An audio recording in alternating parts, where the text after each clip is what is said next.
Regression is one of the most important statistical technique that is used to predict used for prediction on the basis of some variables. That is what we call as the independent variable.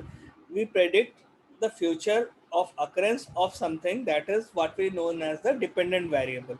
So regression analysis is one of the fundamental tool that we use for prediction of the future.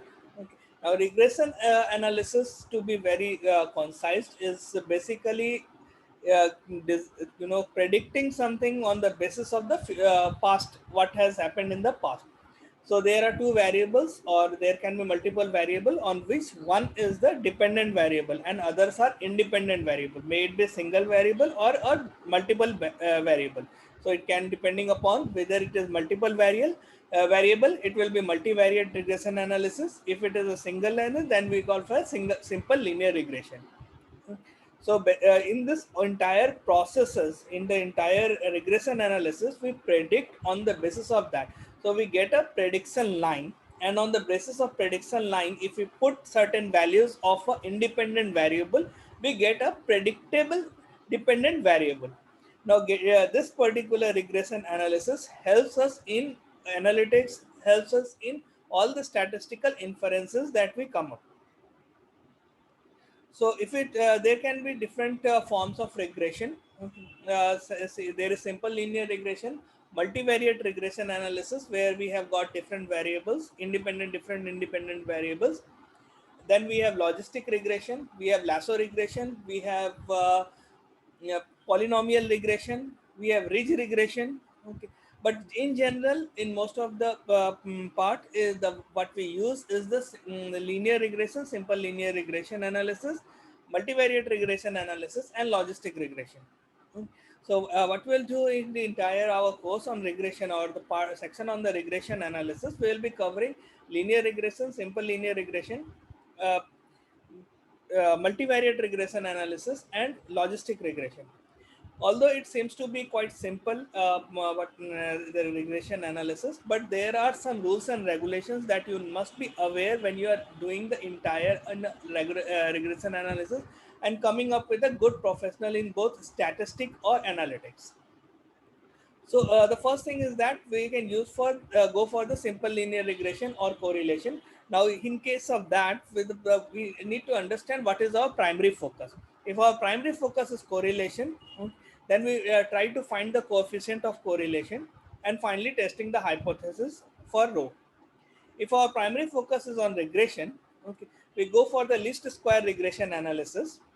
And first thing we do is to scatter plot. Always remember that whenever in regression analysis, it is always advisable to go for the scatter plot, because once we put the scattered plot, we can understand the outliers. And once the outliers has been identified, it keeps us our work quite easy for giving a right prediction. Okay. Because outliers are the data that is actually impacting the linear regression analysis.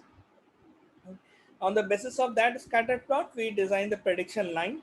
Then check whether the data is collected in a sequential order. If it is not collected with the sequential order, we go for the residual analysis. Then we check whether the model what we have developed is appropriate or not. If it is not appropriate, then we again design the scatter plot. You remember that we have to remove the outliers. Okay.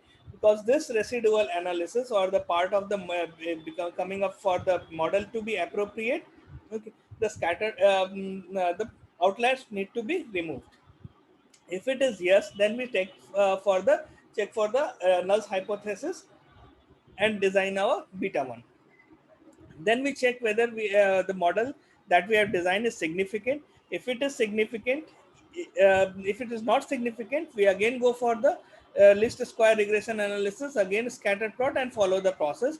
If it is yes, then we use the model for prediction of the estimation. Okay. Now, in case of estimate, we calculate the beta 0, then we calculate the mu, and we calculate the y, that is the your dependent variable or predicted variable. In case the data collected is in sequential order, then we need to plot the residual over time. Okay. Then we need to compute the Darwin-Watson statistic. check whether there is an autocorrelation is present or not. If it is not present, then we'll go for the residual analysis, move to if model appropriate checking, and testing of the hypothesis. If it is yes, then we check for the alternative least square regression analysis and do not follow this particular model. Now, this is the roadmap for the simple linear regression. Okay. Yeah, in most of the cases, what happens is that data are collected is not a sequential order. So what will happen is that we can go for the residual analysis and skip this step. Now, let's understand the simple linear regression. The goal of the simple linear regression is to create a linear model that minimizes the sum of square of residual error. In case of our regression model is significant, it will eat up much of the raw sum of square of error. Okay, we have when we assume that the independent variable did not even exist. If the regression line would literally fit the data better, it will be minimize the residual. Okay, so you can understand why we do the residual analysis. Okay, because if it is best fit, it will minimize the residual. Okay. In short, simple linear regression is really a comparison between two models. One is where the independent variable does not even exist, and the other use the best fit regression analysis. If there is only one variable, the best prediction for other variable is the mean of the dependent variable. So you can understand why we calculated the mean or the mu. The difference between the best fit line and the observed value is called as the residual or the error. The residual of are squared and added together to generate the sum of square of residual or sum of square of error. Simple linear regression is designed to fit the best fitting line through the data that minimizes the sum of square of error. Okay. Regression analysis is basically a part of a bivariate statistics where we have got two variables. Okay. So it combines the combination of correlation and ANOVA. Okay. The value of one variable is the function of the other variable. Okay. So in mathematical term, we use say y is equal to fx, where f is the function of x. This is how we represent in the mathematics. The value of the dependent variable is the sum of the independent variable. In regression analysis, the whole idea is to form a line to a data point that minimizes the sum of square of error. So let's understand the algebra of the line. Okay. The algebra of the line is basically y is equal to mx plus b, where x is a random variable, m is basically the slope or the line, y is b is y minus intercept, that is where it is going to intercept, and y is the intercept where x is 0. Okay. So in simple linear regression, the selection of the proper mathematical model depends upon the distribution of x and y variable on the scattered plot.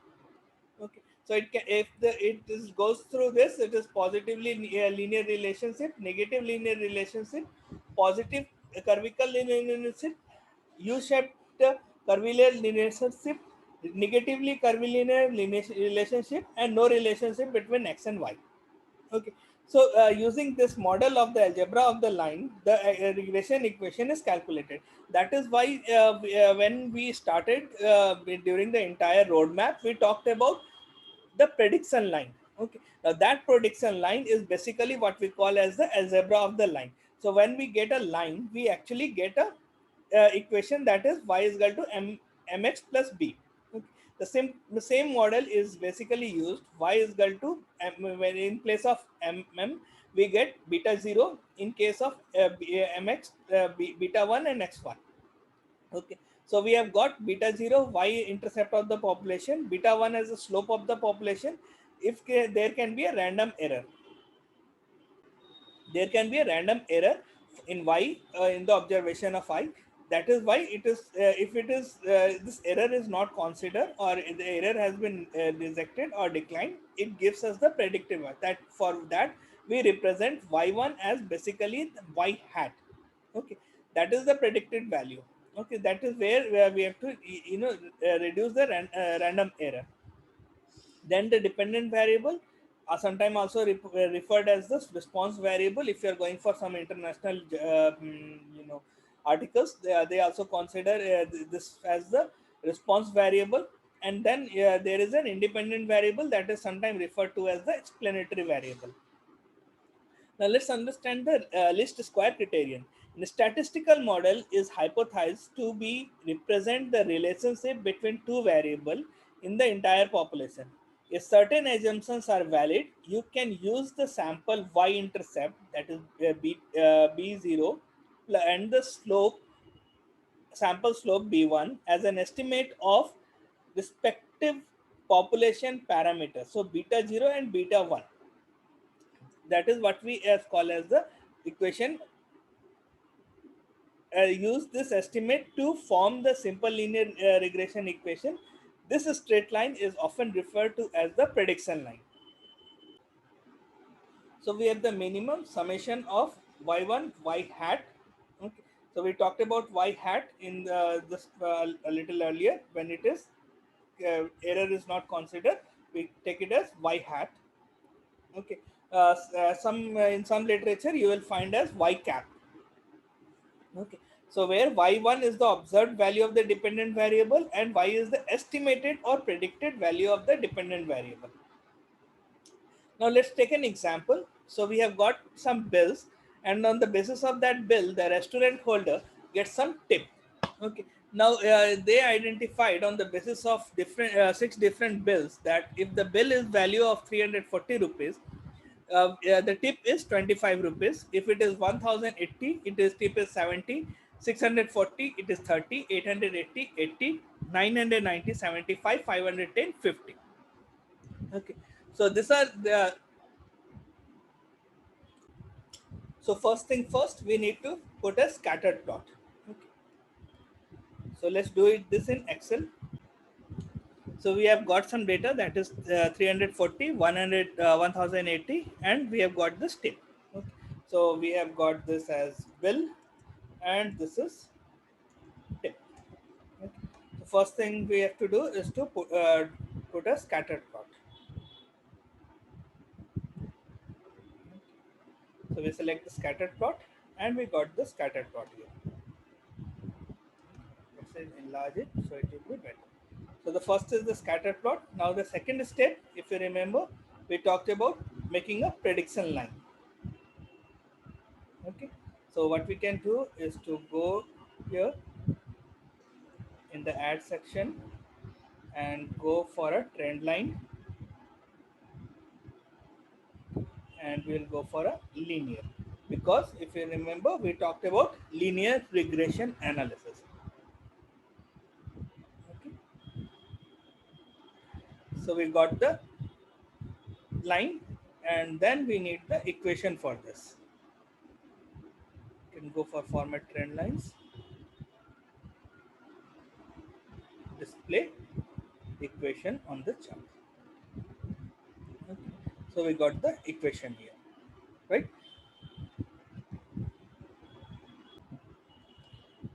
So we got this data. Okay. And then we calculated the mean.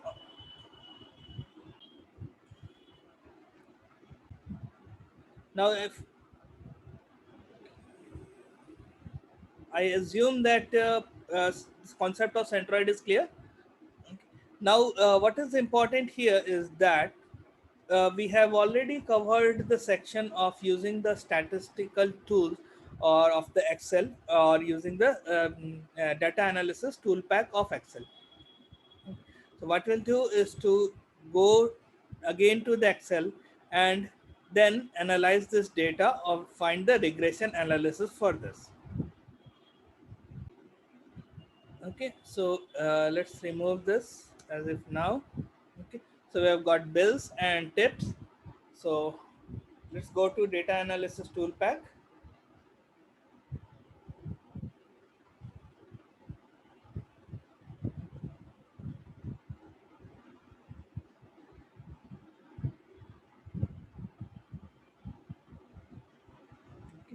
And here we'll see regression. Now this is the dependent variable and this is the independent variable. Okay, so now the tip is basically dependent upon the bill, and we as a restaurant manager, the purpose of our is to identify if the bill value is of certain amount, what is the expected tip value. Okay, so this is the for the dependent variable, that is why we select the dependent variable and then we select the independent variable x. Okay. So in our data, we have got bills and the tips, that is the label. So we select as the label. We will go again understanding all these plots, okay, a little later. Till the time, let's just get our summary.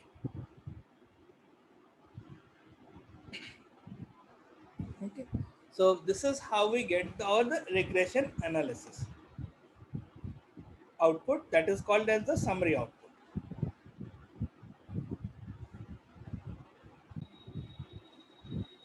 Now this is the summary output, just copied from there. Okay, so we have got multiple R square, adjusted R square, standard error. Okay, so we have got 6 observation. Okay. For regression, we have got degree of freedom 1, residual is 4. Okay. Total number of 5 is the degree of freedom. Degree of freedom is basically n minus 1. Okay. Sum of a square. Okay. Then we have got this. Now, now it's here, it's the important part that we'll be using. Okay, the p value. Okay. The p value should be less than 0.05. It is, if it is more not less than 0.05, that is the whatever the p value or the probability you are giving is not more than 95%, p value is just opposite to that. So it is 0.05. If it is less than 0.05, it is acceptable. Okay. So many of people who have already done with the regression analysis, they have already, I think, by they have reached up to this level. So we have got the intercept, that is b0, and then we calculate the slope. Okay. So let's understand the meaning of each of the thing. So we have got the degree of freedom in the regression. Okay.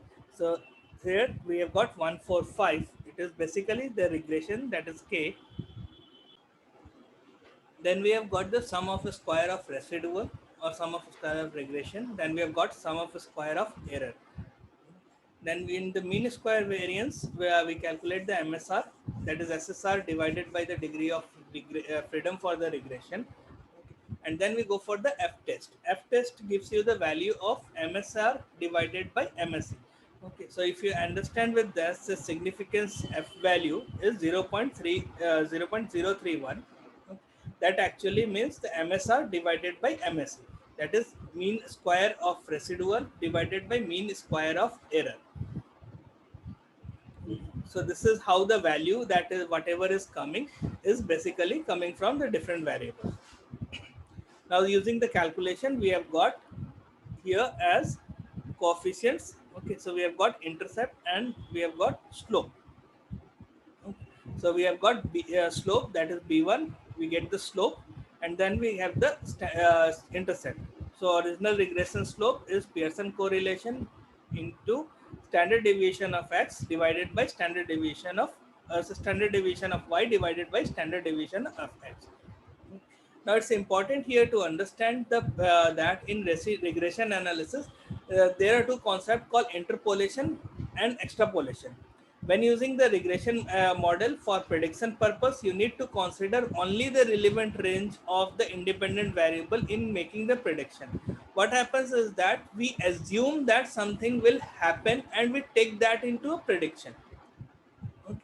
In regression analysis, what that is this relevant range includes all values from the smallest to largest used in developing the regression model.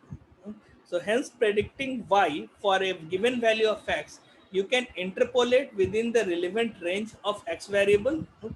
So what happens is that say for example, if I am taking a value of x variable, that's for example in our example, we have got the least value as 340 and the maximum value is 1080.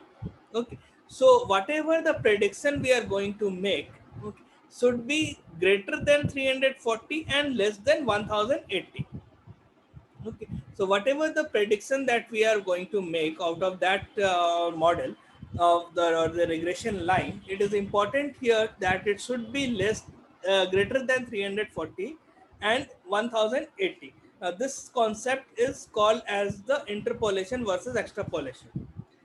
So when predicting y for a value, given value of x, you can interpolate within the relevant range of x values, but you should not extrapolate beyond the range of the x value. Okay, so what we are getting here is basically the range of the values. Let's understand an important concept, that is the measure of the variance. When using the least square method to determine the regression coefficient for a set of data, you need to compute three measures of variance. The first measure is the total sum of square, that is SST, is a measure. The first sum of total sum of squares is a measure of variance of y prediction values around the mean y mean, that is the mean of the dependent variable. The total variation or the total sum of square is subdivided into explained variation and is and unexplained variation. This explained variation or regression sum of square, that is SSR, represents the variation that is explained by the relationship between x and the y, and the unexplained variation or the sum of square of error repeats the variation due to the factor other than the relationship between x and y.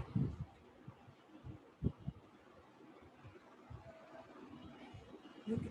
This particular graph is explaining the entire process.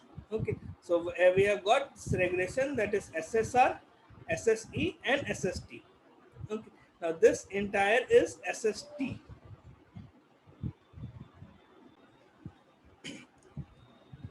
The regression sum of a square is based on the difference between y hat, that is the predicted value of y from the prediction line, and y mean, that is the value of the y. The error sum of a square, that is SSE, represents the part of the variation in y that is not explained by regression. It is based on the difference between y and y hat, that is the prediction. Always remember, y hat is the predicted value. The total sum of square SST is equal to the regression sum of square plus the sum error sum of square, that is sum SSE. Okay. We started with that. We have our purpose of the regression line is to reduce the sum of square of error. The total sum of square is equal to the sum of square difference between sum of square error, sum of square of residual plus sum of square of error. So the measures of variation of the regression, that is sum of square of total, okay, or the total sum of square SST, either can be said as sum of square of total or total sum of square, means the same SST. The sum of square of the total is equal to the sum of square difference between the observed y and values and y bar, that is the mean of the y. SST is the total sum of square, that is starting from 1 to n. Okay. And the regression sum of a square, that is SSR, is the regression sum of equal to the sum of square difference between the predicted y and y hat, the mean of y. So SSR is explains the variation in the regression square. Sum of square of error is the error sum of square is equal to the sum of square difference between the observed value of y and the predicted value of y. this gives you the unexplained variation in the sum of square. Okay, so unexplained variation, this we need to reduce as much as possible. Okay, so start right from the starting of the section we talked about is that we have to reduce the sum of the square of the error. The entire purpose is to find a prediction line or a straight line that will reduce the sum of the square of error, that is the unexplained variable. So in case of our example, we have got sum of square of regression, that is 2034.1476, and sum of square of residual is 765.854. So we get sum of square of total, that is 2800. Okay, if you want to calculate it manually, we can do it manually, but as since we are developed, so we will go for the use of the software. This is from the summary output. It's important to understand the summary output of that. So if you want to go, in case there is a failure or any problem, you can calculate it on a manual basis. Okay, so we calculated the variance, but it's important to understand that is what we call as the coefficient of determination. Okay, so we calculated the variance. Now it's important to understand that is the coefficient of determination. By themselves, standard sum of a square of residual, sum of a square of error, or sum of a square of total provides little information. However, the ratio between the regression sum of a square SSR to the total sum of a square SST measures the proportion of the variable of y that is explained by the independent variable x in the regression model. This ratio is called as the coefficient of determination, or popularly called as the R square. Okay. So you will be hearing about the R square value on a regular basis from all the people who are there in statistics and analytics. The coefficient of determination is equal to the regression sum of a square, that is explained variable, divided by the total number of square that is in the total variation. So R square is the regression sum of a square SSR by SST. Okay. So finally we get the R square value as 0.7265. Okay. Now this R square value is the coefficient of determination. So what is the importance of the coefficient of determination is that when we say that the R square value is 0.7265, means that whatever the prediction we are going to make, it is 72.65% going to be correct. Now, this is what is very important for any person, because this value, if it is less than 70%, it is not going to make any sense of your analysis. So always check for the R square value. Now, second is your standard error of estimate. Standard error of estimate represented by the symbol XY is SSE divided by n minus 2. Okay. So we have got SSE, that is the sum of a square of errors. So sum of a square of error divided by n. N is the number of data point that we have. So we have got 6 in our case of example. So 765.5824 divided by 6 minus 2, that 4. So we get the standard error of estimation as 13.8370. Now, whenever we are designing or doing a regression analysis, there are 4 assumptions for the regression model. Okay. So, if you remember when we talked about checking the models in our regression roadmap. Okay. So there is where we check the assumptions. Okay. There are 4 assumptions, that is acronym as line. We have got linearity, independence of error, normality of the error, and equal variance. Let's understand the assumptions. So what we have is called the linearity. To evaluate the linearity, you need to plot the residual on the vertical axis against the corresponding x1 variable of the independent variable on the horizontal axis.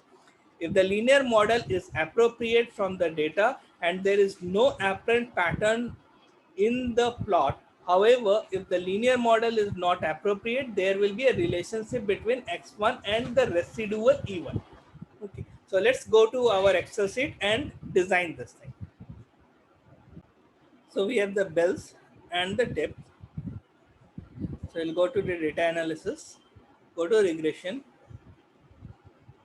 okay, and then we need the residual plot. So we get the residual plot here. Okay. Now it's quite an easy thing to understand is that if we check for the residual plot,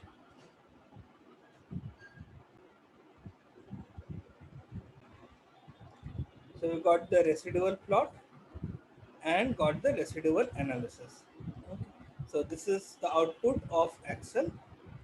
So you can just keep on practicing with more of the data. Now let's transfer this data into our PowerPoint.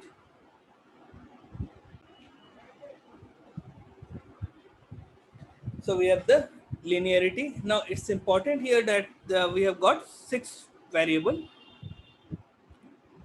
The sum of square of residual will be always comes to 0. If we add this all this thing, it will come as 0.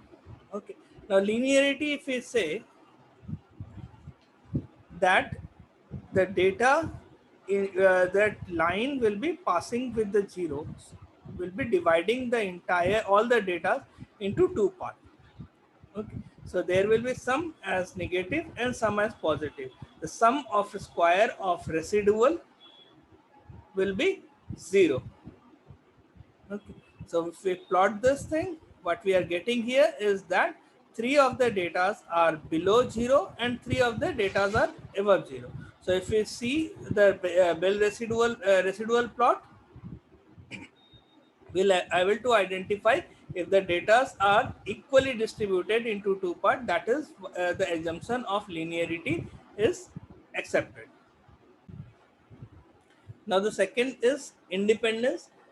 You can evaluate the assumption of the independence of the error by plotting the residuals in order or sequence in which the data were collected. Okay, so if you remember, we talked about the data are not collected. If we are not collected with the on a sequential basis, we will go for the residual analysis, or we will go for the Durbin-Watson statistic and find the autocorrelation. And if it is not there, then we'll go for the another process. Okay. The data collected over the period of time sometimes exhibits an autocorrelation effect among the successive observation. Because our data that is collected during the same time period, we do not need to evaluate the independence and assume that the independence is accepted. Now this is the independence. So we have checked that our assumption related to linearity is okay. Our assumption related to independence is okay. Now the third is the of the line is the normality. Norm for to calculate or evaluate the assumption of normality is the error by tallying the residual into frequency distribution and displaying the result in an histogram. You can also evaluate the normality assumption by comparing the actual versus theoretical values of the residual or by constructing a normal probability plot of the residual. Okay. So let's go again to our Excel and see how we can calculate the normal probability plot. So we have the bill data and the tip data. Let's go to data analysis, select regression and get the plot. Okay, so previously we got the residual plot. Okay, now this time let's get the normal probability plot only. Okay, because we can select all the same at the same time and check the variable. To explain this process, I'm taking one by one. So we have got the summary output and then we have the normal probability plot. Okay, so this is the plot. Let's transfer it to our PowerPoint presentation.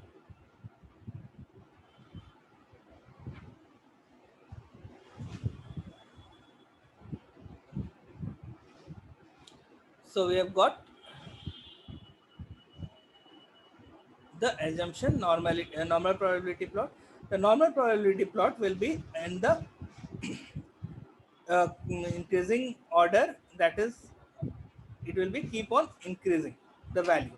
So it will be a sigmoid curve. Okay, why it will be a sigmoid curve? Okay, because it is based into a frequency distribution and the displaying the results in a histogram. Okay, so most of the time if you see that it is sigmoid, okay, you can assume that this particular normality assumption is qualified, so it has been evaluated and it is okay and compliant with. The next part is your equal variance of the line. Okay. So equal variance, for our example, you can evaluate the assumption of the equal variance by the plot of the residual of the x. For our data, there do not appear in any major differences in the variability of the residual for the difference x1. Thus, we can conclude that there is no apparent violation of the assumptions of equal variance in that. Okay. So, when we are talking, let's take an hypothetical example to examine, because in our case, in our data, there is no violation of the equal variance.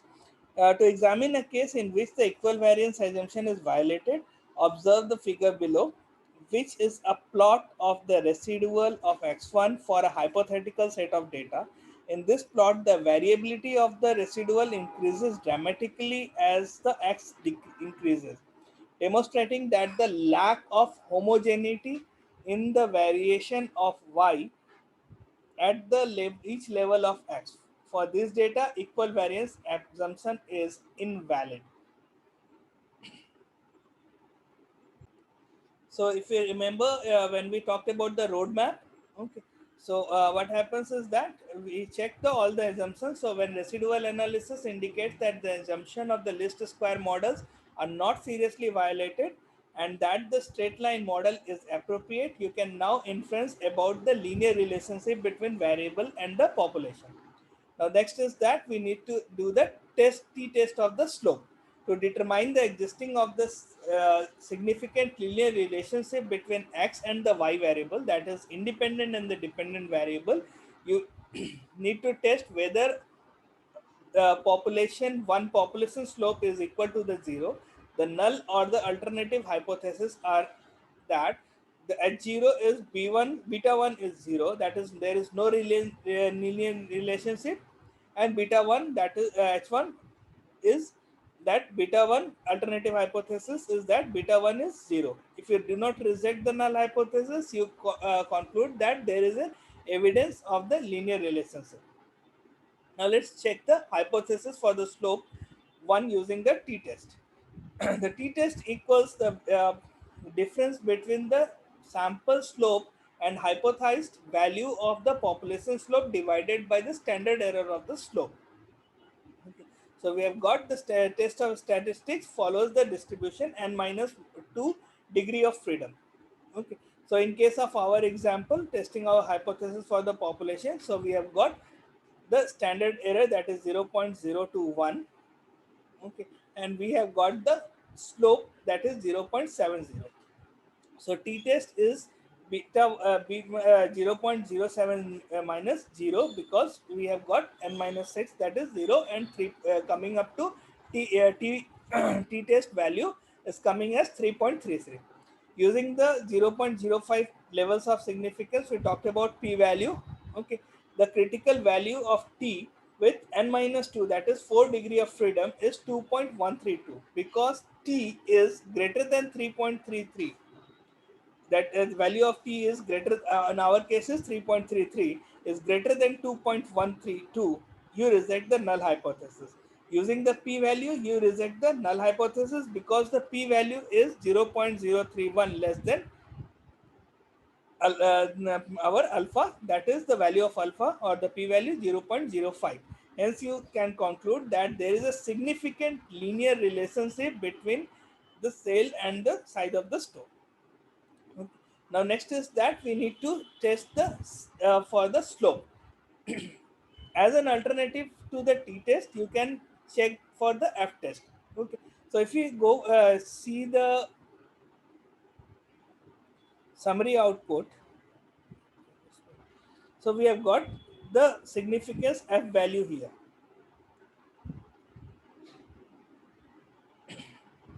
We get the t test output also.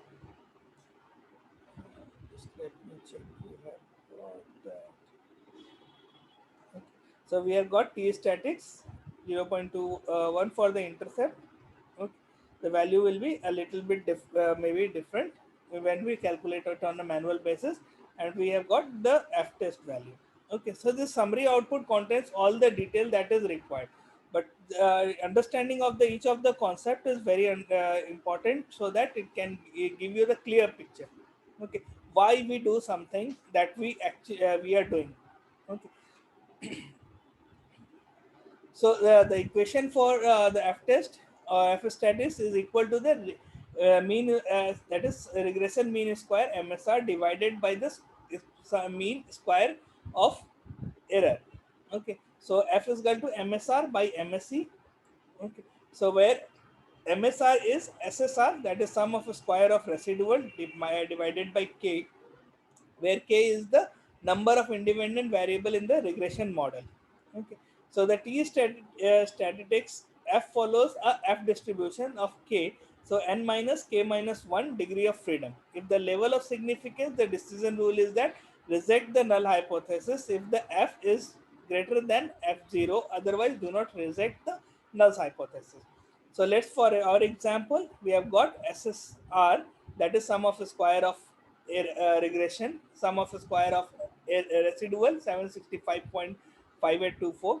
So using the significance level of zero point 0.5 from the F table, the critical value of the F distribution, that is 1, and the 6th degree of freedom is 5.99, because F value that what we are getting out of this is 10.624 is greater than 5.99, and because the p value is 0.31, that is less than 0.05, you reject the null hypothesis and conclude that tip is significantly related to bill. Because the f test is equivalent to the t test, you reach to the same conclusion. Now we have the confidence interval of the estimation of the slope. Okay. So in case of our bill, that is what we are get the coefficient of slope to construct the 95% confidence level, that is we get alpha as 0.05. We divided it into two parts, that is 0.25, because this is a two-tail hypothesis. Okay, so we go for the t-table test 2.132. Okay. So 0.732, 0.7, that is coming from the intercept value, plus minus 2.132, that is coming from the t value for the degree of freedom of 4, and then 0.021, that is the standard error for the bill. Okay, coming as 0.117. Okay, so we have got plus minus, so the beta is between this value. You estimate that the 95% confidence that the population is between 0.11472 and 0.25228. Because these values are above 0, you conclude that there is a significant linear relationship, and had the independent variable included 0, you would like to conclude that there is no significant relationship exists between the variable. The checking of the hypothesis is very important in case of analytics or statistics, because the hypothesis testing is the fundamental of the entire statistical process. Whatever we predict, we need to come up with this the hypothesis, and we have to check whether the hypothesis is correct or not. Okay. So there are some pitfalls. Then we need to have the strategy. Okay. Now strategy I've already discussed when we talked about the roadmap of the linear regression analysis. So just to sum it up, for the linear regression analysis, start with the scatter plot to observe. If you are going for the regression analysis, that is the first point you need to check up. Okay, start with the scatter plot to observe the possibility relationship between x and y. Check the assumptions of regression before moving on or using the results of the model. Plot the residual versus independent variable to determine whether the linear model is appropriate and to check the equal variance. Use a histogram or stem on leaf display or box and the whisker plot or normal probability plot to residual to check the normality of the assumption. Okay. So we checked with the normal probability plot, and it was quite easy to do that. If you have collected the data over the time, plot the residual versus time and use the Durbin-Watson test to check the independence assumption. If there is no violation of the assumption, if there are violation of the assumption, use alternative method to least square regression or alternative least square model. If there is no violation of the assumption, carry out the test for the significance of regression coefficient and level of confidence of the prediction model. Avoid Avoid making prediction or forecast outside the relevant range of the independent variable. Okay. So remember the concept of interpolation and extrapolation. Okay. Keep in mind the relationship it identifies in the observational studies may or may not be due to the cause and effect relationship. Remember that while causation implies correlation, correlation does not imply causation.